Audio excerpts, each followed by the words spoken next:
So I was working with this older client this morning on some family stuff. She is incredibly beautiful, luminous.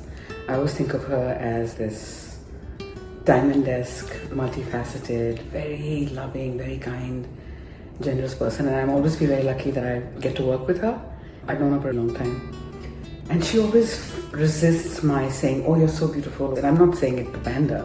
I truly think she's got the most extraordinary vibe. If I ever had a family relative or an auntie, she's who I wish I had a flavor of that. She seems very loving and kind.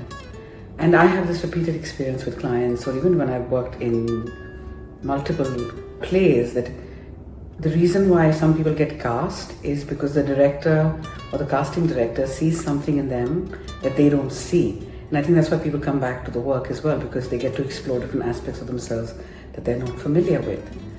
What I noticed was that the notion of who we get labeled to be and our notion of the self-concept that we end up developing because of the families that we were born in, or the relationship roles that we ended up playing in a particular dynamic with someone, whether it's with your significant other, whether it's your siblings, whether it's the job you had. You end up playing the older responsible person, or the one that everyone goes to for advice, or you're the one that everyone gives the responsibility. We all have multiple roles and things that we get assigned to.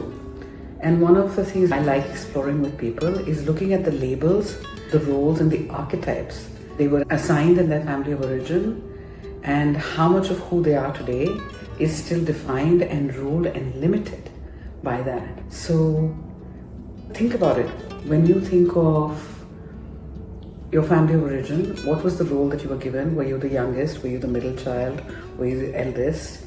Were you the carefree artist? Were you the focused jock? Make the connection between who are you today and how much of what makes you unhappy or makes you feel unfulfilled is still being played out because you're playing out that label, that role. That's still the box you're playing in.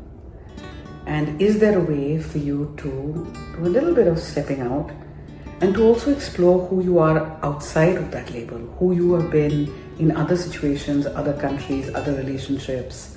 What are the other opportunities you've created for yourself or God has given you where it has expanded your sense of self, what you can have, who you can be, what you can explore? So today I really want you to think about labels and boxes. What are the labels that you were given? What are the labels you've given yourself?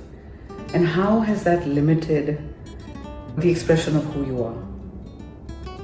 I'm always curious to hear what you find.